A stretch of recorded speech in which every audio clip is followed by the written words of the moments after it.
रानी साहिबा को गुस्सा आता है। जी हां, हिमाचल कांग्रेस की प्रदेश अध्यक्ष प्रतिभा सिंह अपने गुस्से को लेकर कल रात से ही खूब चर्चा में है। चुनाव की बेला हो, नेताओं से कड़वे सवाल हो और उसमें नेताओं का गुस्सा बाहर आ जाए, ये सब राजनीति में चलता ही रहता है। लेकिन कांग्रेस के उम्मीदवारों की लिस्ट सामने आए उससे पहले प्रदेश अध्यक्ष प्रतिभा सिंह अपने गुस्से के बयान को लेकर वायरल हो गई हैं। इसलिए चुनावों में आप नेताओं से सवाल तो करें, पर उनके गुस्से का कोप भाजन ना बने।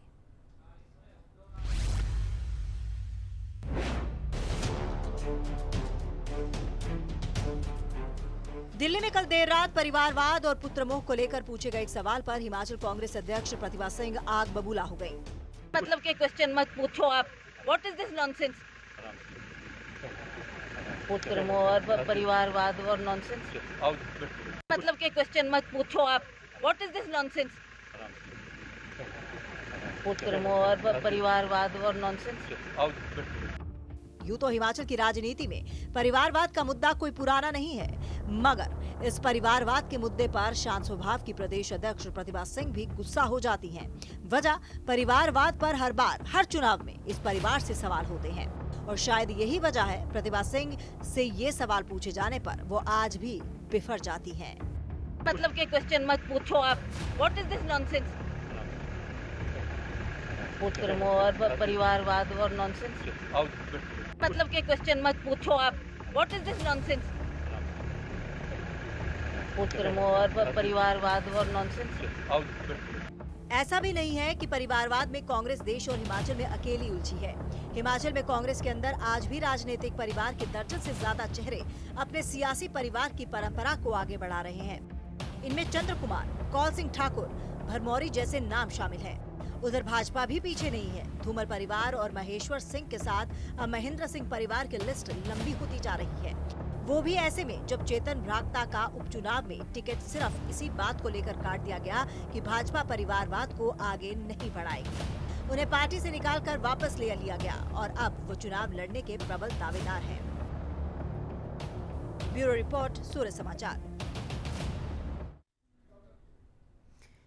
तो खबर आपको दिखा रहे थे जहां प्रतिभा सिंह पत्रकारों पर भड़कती हुई नजर आई। उनसे सवाल किया गया परिवारवाद पर, जिस पर आग बबूला हो गई और उन्होंने खरी खोटी पत्रकार को ही सुना दिया। तो लगातार देखिए, कांग्रेस पर परिवारवाद को लेकर सवाल उठते रहे हैं, लेकिन जब यही सवाल पत्रकार के द्वारा प्रतिभा सिंह से किया गया तो वो गुस्से से आग बबूला हो गई।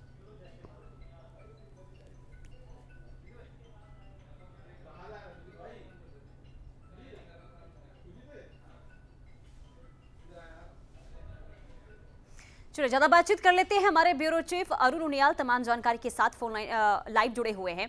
अरुण, सबसे पहले देखिए ये जानना चाहेंगे, क्योंकि जिस तरीके से पत्रकार की तरफ से प्रतिभा सिंह से सवाल किया गया, क्या सवाल था? ऐसा क्या सवाल पत्रकार के द्वारा पूछ लिया गया कि इतनी तरह से, इतनी बुरी तरीके से गुस्सा हो गई और भड़क उठी पत्रकार पर?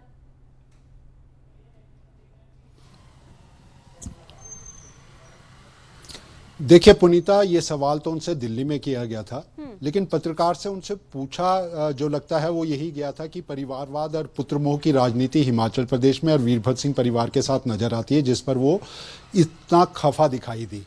और ये वीरभद्र सिंह परिवार के लिए पहली बार नहीं है। लगातार जब वीरभद्र सिंह हिमाचल की राजनीति के एक बड़े चेहरे के रूप में राजनीति करते थे तो उनसे भी तमाम वक्त पे इस तरह के सवाल उठाए जाते थे।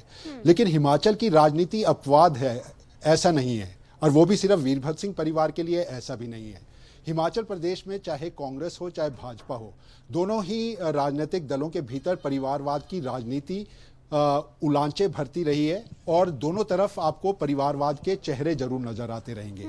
अगर आप वीरभद्र सिंह को एक बड़ा या उनके परिवार को एक बड़ा चेहरा मानकर करते हैं और उनके परिवारवाद की कहानी है, तो दूसरी तरफ धूमल परिवार की, अनुराग ठाकुर उनके बेटे हैं, केंद्र में मंत्री हैं, पूर्व मुख्यमंत्री प्रेम कुमार धूमल हैं, वो नजर आएंगे।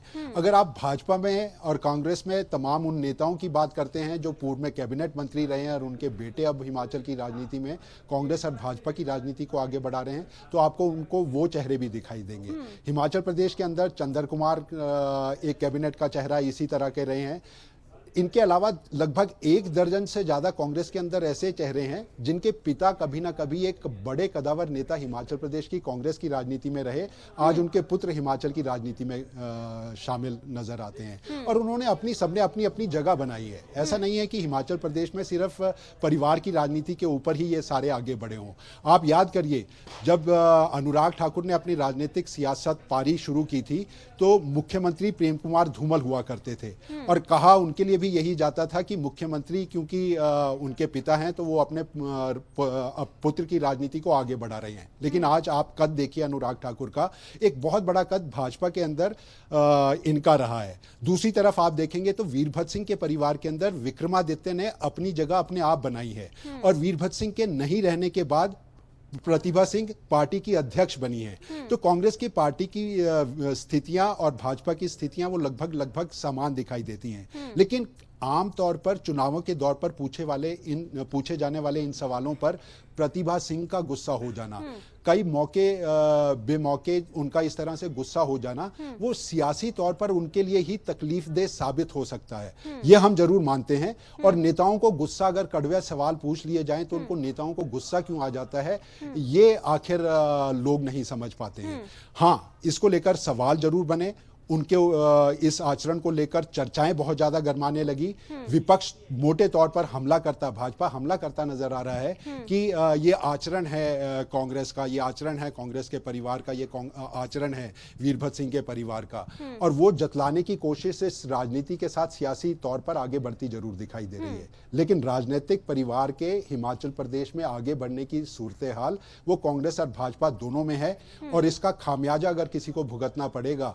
जनता इसको लेकर क्या सोचती है, जनता इसको लेकर किस तरह से प्रतिक्रियाएं देती हैं, क्या सवाल वाजिब था, क्या उनका जवाब, उनकी प्रतिक्रिया वाजिब थी, ये जनता। ठीक है, लेकिन ठीक है अरुण, आप बने रहिए। बड़ी खबर इस बीच आ रही है, वो दर्शकों को बता दे। बड़ी खबर इसके बाद आपके पास वापस लौटते हैं।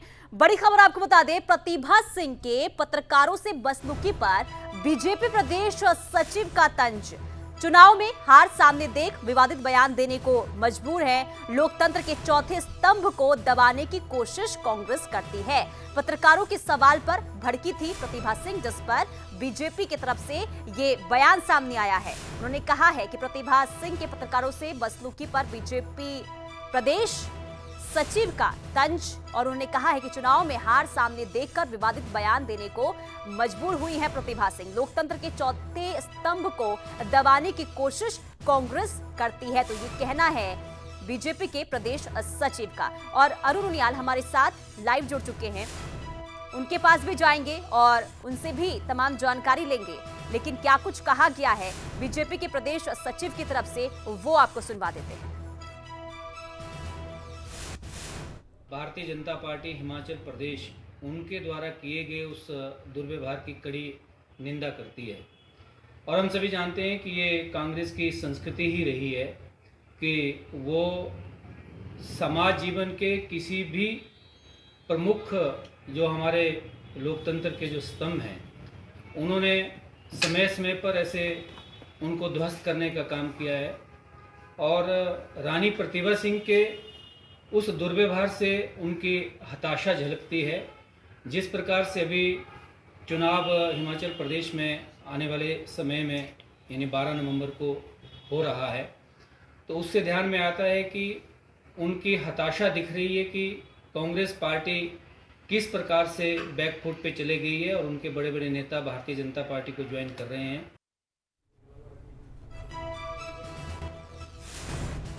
तो प्रतिभा सिंह के पत्रकारों से बसलूकी पर बीजेपी के प्रदेश सचिव ने तंज कसा है। और अरुण के पास चलते हैं, लाइव जुड़े हुए हमारे साथ। अरुण, देखिए, जिस बात का आप भी जिक्र कर रहे थे कि जिस तरीके से बयान प्रतिभा सिंह का सामने आया है, वो एक मौका मिल गया है बीजेपी को भी तंज कसने का, और वही हुआ। अब देखिए, बीजेपी के प्रदेश सचिव की तरफ से भी तंज कसा गया और साफ तौर पर यह कहा गया है कि कांग्रेस हार के डर से परेशान है, इस वजह से वो भड़कती भी नजर आई।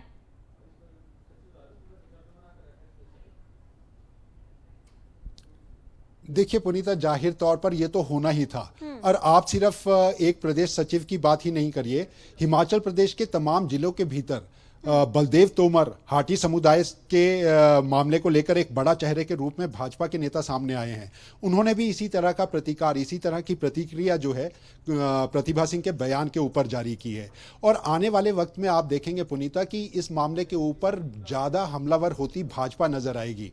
चुनावों से पहले इस तरह की सियासत का आगे बढ़ना देखा जा सकता है। हम इसीलिए कह रहे हैं कि नेता जब चुनावों के भीतर, आम चुनाव जब बिल्कुल नज़दीक हों और ऐसे मौके पर अगर उनके इस तरह के बोल निकल जाते हैं तो ये सियासी तौर पर उस नेता के लिए ही सबसे ज़्यादा खतरनाक साबित हो सकता है। उनके ऊपर सवाल उठ सकते हैं, लेकिन पार्टी के लिए भी ये ज़्यादा खतरनाक बनेगा या नहीं बनेगा, जनता इसे किस तौर पर लेगी। देखिए, हिमाचल में जनता आज भी वीरभद्र सिंह परिवार के सहानुभूति के साथ जरूर चलती है और उनके परिवार की एक बहुत बड़ा वोट बैंक ही नहीं, दिलों पर राज करने वाली राजनीति जो वीरभद्र सिंह करते आए हैं उसका समर्थन वो उनके पत्नी प्रतिभा सिंह को भी और पुत्र विक्रमादित्य को भी देती दिखाई देती है। आप ये समझिए कि हिमाचल प्रदेश में अगर कई इलाकों के भीतर, चाहे वो मंडी संसदीय क्षेत्र हो, चाहे वो शिमला का संसदीय क्षेत्र हो, इस पूरे परिवार को आज भी एक बहुत बड़ा जन समर्थन मिलता दिखाई देता है। और ये हमने कई बार देखा है, जब ये दौरों पर निकलते हैं तो एक जन सैलाब के रूप में इनको समर्थन मिलता है।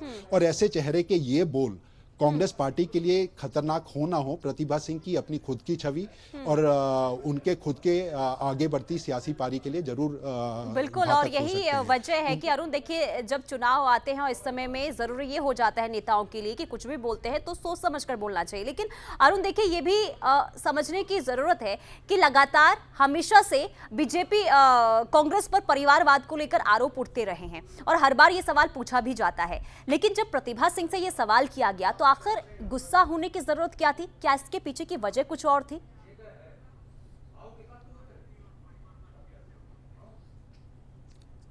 देखिए, ये इंस्टेंट रिएक्शन के तौर पर आप इसको जरूर मान सकती हैं। प्रतिभा सिंह ने जो कहा, जो उनके मुंह से निकला, उसको हम ये मान सकते हैं कि एक इंस्टेंट रिएक्शन था। और ये इंस्टेंट रिएक्शन उनके परिवार के भीतर इसलिए जरूर माना जा सकता है, मैंने आपको पहले भी कहा, वीरभद्र सिंह जब जिंदा थे तब उनसे भी तमाम इसी तरह के सवाल किए जाते थे। प्रतिभा सिंह, विक्रमादित्य, इन तमाम नेताओं को इससे जूझना पड़ता था। और कांग्रेस में क्योंकि बड़ी एक मुख्यमंत्री की लंबी पारी वीरभद्र सिंह ने खेली थी तो उनसे ये सवाल सबसे ज्यादा होते थे। तो ये एक लंबा सिलसिला है इस परिवारवाद की कहानी का। लेकिन इंस्टेंट रिएक्शन से अलग अगर हम कहेंगे, ऐसा नहीं है कि दूसरे राजनीतिक दलों से अगर पूछा जाता है तो उनके तल्ख तेवर नहीं दिखाई देते या उनके तल्ख संदेश नहीं दिखाई देते। थोड़े गुस्से में सभी राजनीतिक दल के नेता या परिवार से जुड़े नेता जरूर नजर आते हैं और वही चीज हमारे को प्रतिभा सिंह के साथ भी होती दिखाई दी। लेकिन इस तरह से प्रेस मीडिया के भीतर अपना रिएक्शन दे देना, हम बार बार कह रहे हैं, इसके घातक परिणाम अगर किसी को झेलने पड़ेंगे तो वो खुद प्रतिभा सिंह की आगे बढ़ने वाली सियासत के और उनके व्यक्तित्व के ऊपर जरूर जाएगा। क्योंकि अमूमन तौर पर यह देखा जाता था कि बड़ी संजीदगी वाली राजनीति, बड़ी संयम वाली राजनीति वीरभद्र सिंह परिवार और वीरभद्र सिंह खुद करते आए हैं। तो ये जरूर कहा जा सकता है कि भाजपा हमलावर होगी और वो तेवर भाजपा ने दिखाने शुरू कर दिए हैं। लेकिन हिमाचल प्रदेश में परिवारवाद की राजनीति को लेकर सिर्फ एक परिवार से पूछा जाना या सिर्फ एक राजनीतिक दल से पूछा जाना, इसे हम सही जायज नहीं ठहरा सकते। क्योंकि हमारे को दूसरी तरफ भी वही तस्वीर नजर आती है जो कांग्रेस के भीतर है, वही भाजपा के भीतर भी हमारे को दिखाई देती है। और इसके बड़े उदाहरण हैं। देखिए, मैंने एक बात पहले भी कही थी कि चेतन ब्राक्टा का टिकट उपचुनावों में सिर्फ इसी वजह से काट दिया गया था क्योंकि एक बड़ा संदेश खुद ठीक है अरुण, आप बने रहिए, बड़ी खबर आ रही है, पहले दर्शकों तक बड़ी खबर पहुंचा दे, फिर आपके पास वापस लौटते हैं। हिमाचल चुनाव के लिए बीजेपी के कोर ग्रुप की बैठक जारी है। दिल्ली के हरियाणा भवन में यह बैठक चल रही है। उम्मीदवारों के नाम पर चर्चा इस बैठक में हो रही है। बैठक में सीएम जयराम समेत तमाम बड़े नेता मौजूद हैं। तो हिमाचल में चुनाव को लेकर ये बड़ी बैठक, और लगातार देखिए सुबह से ये बैठक चल रही है। दिल्ली के हरियाणा भवन में ये बैठक चल रही है और इस बैठक में उम्मीदवारों के नाम पर चर्चा चल रही है। तो दिल्ली में बीजेपी कोर ग्रुप की इस बैठक में देखिए काफी लंबा वक्त लग रहा है क्योंकि सुबह से बैठक चल रही है। लेकिन अभी तक इस बैठक के बाद क्या कुछ होता है, कब तक ये बैठक चलती है, इस पर भी नजर लगातार बनी हुई है। आखिर इतनी देर इस बातचीत में क्यों लग रही है, क्या इसके पीछे की वजह, तमाम सवाल उठ रहे हैं। तो उम्मीदवारों के नाम पर चर्चा इस बैठक में हो रही है। तो नामांकन शुरू होने जा रहे हैं, उससे पहले बीजेपी के बीच उम्मीदवारों को लेकर माथापच्ची का दौर जारी है।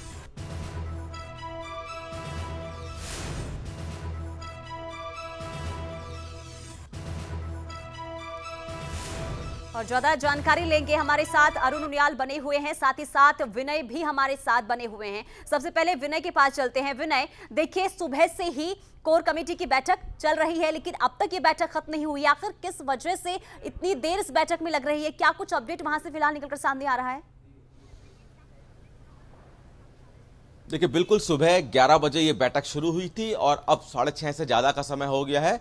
तो आप अंदाजा लगा सकते हैं कि बीजेपी को कितनी मशक्कत करनी पड़ रही है उम्मीदवारों के चयन के लिए। हालांकि ये उम्मीदवारों के चयन की पहली बैठक है, क्योंकि ये हिमाचल प्रदेश की कोर कमेटी की बैठक है, यानी कि ये फर्स्ट चरण है। जिन लोगों ने आवेदन किए हैं हिमाचल में बीजेपी की टिकट को लेकर, उनमें देखा जा रहा है कि कौन कौन प्रबल दावेदार है। इसके बाद चूंकि सुबह से बैठक चल रही है, हिमाचल बीजेपी कोर कमेटी के तमाम नेता इसमें मौजूद हैं, मुख्यमंत्री खुद इसमें मौजूद है, अनुराग ठाकुर मौजूद है, बीजेपी हिमाचल के जो अध्यक्ष हैं, प्रदेश अध्यक्ष, वो मौजूद हैं। यानी कि मंथन चल रहा है और शॉर्टलिस्ट किए जा रहे हैं नाम। यहां से जो नाम शॉर्टलिस्ट होंगे, अब ये कहा जा रहा है कि आज ही देर रात को एक बैठक जेपी नड्डा, जो कि बीजेपी राष्ट्रीय अध्यक्ष है, उनके साथ एक बैठक होगी। 7 बजे का समय बताया जा रहा है कि जेपी नड्डा के आवास पर यह बैठक संभव है कि 7 बजे ये तमाम लोग जो यहां लिस्ट शॉर्ट लिस्ट होगी, ये जेपी नड्डा के समक्ष रखी जाएगी। फिर जेपी नड्डा के समक्ष क्योंकि जब जेपी नड्डा के साथ बैठक होगी तो फिर वो बीजेपी राष्ट्रीय कोर कमेटी की बैठक होगी। अभी प्रदेश लेवल की बैठक हो रही है, फिर राष्ट्रीय लेवल की बैठक होगी। जब जयप्रकाश नड्डा के सामने, जगत प्रकाश नड्डा के सामने ये बैठक लिस्ट रखी जाएगी, तो उसके बाद ये जो लिस्ट है, जब और इसमें से शॉर्ट लिस्टेड होगी, फिर आगे ये पार्लियामेंट्री बोर्ड पे भेजी जाएगी। तो ये एक प्रोसेस होता है बीजेपी का। पहले प्रदेश लेवल पे बैठक होती है, फिर राष्ट्रीय लेवल पे बैठक होती है, फिर पार्लियामेंट्री बोर्ड की बैठक होती है। पार्लियामेंट्री बोर्ड आखिरी मोहर इस लिस्ट पे लगाएगी। तो अभी चूंकि सुबह से लगातार ये कह सकते हैं, बीच में लंच के लिए जरूर नेता निकले थे, लेकिन उसके बाद फिर से दूसरे दौर की बैठक शुरू हुई। इतना टाइम इसलिए लग रहा है क्योंकि एक एक सीट पे बहुत से जो दावेदार हैं उन्होंने आवेदन किया है। बीजेपी चूंकि सरकार में है, हर कोई चाहता है कि बीजेपी की टिकट पाना, इसीलिए हिमाचल में जितनी भी 68 सीटें हैं, उसमें एक एक सीट पे बीजेपी के कई लोगों ने दावा किया है कि उनको चुनाव लड़ना है। उन्हीं में से शॉर्टलिस्ट करना है, क्योंकि बीजेपी लगातार कह रही है कि उनका मिशन है रिपीट करना, यानी कि इतिहास को बदलना। इस इतिहास को बदलने के लिए बीजेपी चाह रही है कि हर एक सीट पे मजबूत दावेदार उतारा जाए, और इसलिए तमाम नामों पे चर्चा हो रही है। माना जा रहा है कि थोड़ी ही देर में बैठक खत्म होने वाली है। फिर जेपी नड्डा, जो कि बीजेपी राष्ट्रीय अध्यक्ष है, उनके आवास पे तमाम नेता जाएंगे, वहां पर एक छोटी सी बैठक होगी। फिर उस बैठक के बाद जो वहां पे फाइनल होगा, वो अगली बैठक यानी कि पार्लियामेंट्री बोर्ड में भेजी जाएगी। तो ये तमाम प्रोसेस है, देखना है कि अब कितनी देर में बैठक खत्म होती है। बताया जा रहा है कि थोड़ी देर में बैठक खत्म हो सकती है। उसके बाद चूंकि 7 बजे का समय है, जब जेपी नड्डा के घर पे ये लोग पहुंचेंगे, वहां पर भी चर्चा होगी। उसके बाद फिर अगली पार्लियामेंट्री बोर्ड की बैठक होगी। उसके बाद फाइनल लिस्ट औपचारिक रूप से बीजेपी जारी करेगी, क्योंकि 25 अक्टूबर नामांकन की आखिरी तारीख है। 25 अक्टूबर से पहले पहले, क्योंकि तब सभी लोगों को जिनको टिकट मिलेगी उनको आवेदन करना है, उनको अपने जो फॉर्मेलिटी होती है चुनावों की वो पूरी करनी है, इसलिए उनको भी समय देना है। तो इसीलिए जल्द से जल्द उम्मीद की जा रही है कि बीजेपी तमाम बैठकें कर रही है। मैराथन बैठक सुबह से चल रही है, फिर एक बैठक होनी है, जल्द से जल्द टिकट फाइनल होगी। उसके बाद दौर जारी है और देरी भी इस वजह से लग रही है क्योंकि इतना आसान बीजेपी के लिए भी नहीं है। विनय बने रहिए, अरुण के पास चलते हैं। अरुण, देखिए जिस तरीके से लगातार बीजेपी बैठक कर रही है, लेकिन काफी समय बीत चुका है इस बैठक को शुरू हुए, लेकिन अभी तक इस बैठक के बाद क्योंकि नामों पर चर्चा हो रही है, समझना ये चाहेंगे इस बार बीजेपी का आधार क्या होगा, किस तरीके से यानी टिकट देगी? क्या इस बार सिटिंग विधायकों का भी टिकट कटेगा, युवा चेहरों को आगे लाया जाएगा? क्या आधार इस बार बीजेपी का रहने वाला है?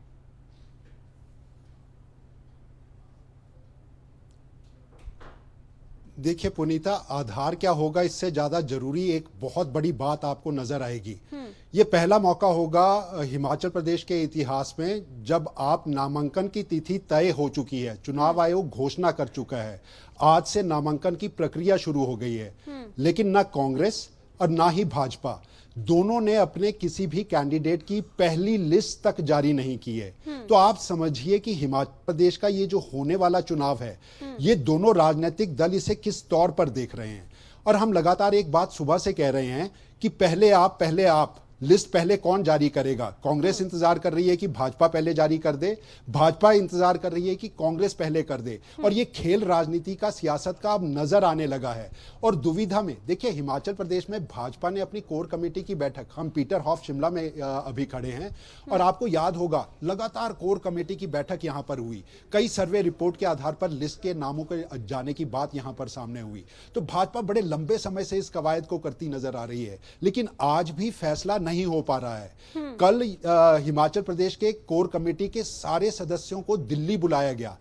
1 दर्जन से ज्यादा ये कोर कमेटी के सदस्य हैं, जिसमें मौजूदा मुख्यमंत्री, पूर्व मुख्यमंत्री, पूर्व पार्टी प्रदेश अध्यक्ष भाजपा के, राष्ट्रीय अध्यक्ष सुदान सिंह, ये तमाम लोग हैं। लेकिन इनसे पहले इनकी कई बैठकें हिमाचल प्रदेश में, चंडीगढ़ में, इस पीटर हॉफ में, यहां आपने जरूर देखी होंगी, लेकिन फैसला नहीं हो पा रहा। और फैसला नहीं हो पाने के पीछे की तस्वीर पुनीता हमें समझनी होगी।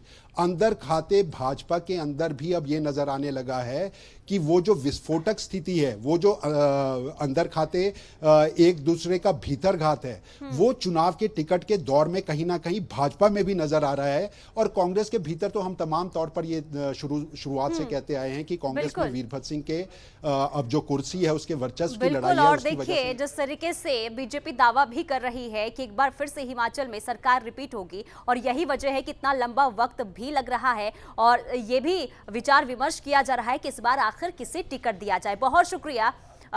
चलिए अरुण के पास एक बार फिर चलते हैं। अरुण, बताइए क्या कहना चाह रहे हैं? देखिए पुनीता, मैं एक बड़ी खबर आपको और साथ में बताना चाह रहा हूं। आज कांग्रेस के राष्ट्रीय अध्यक्ष का चुनाव था और कांग्रेस के तमाम चेहरे यहां पर कांग्रेस मुख्यालय में थे।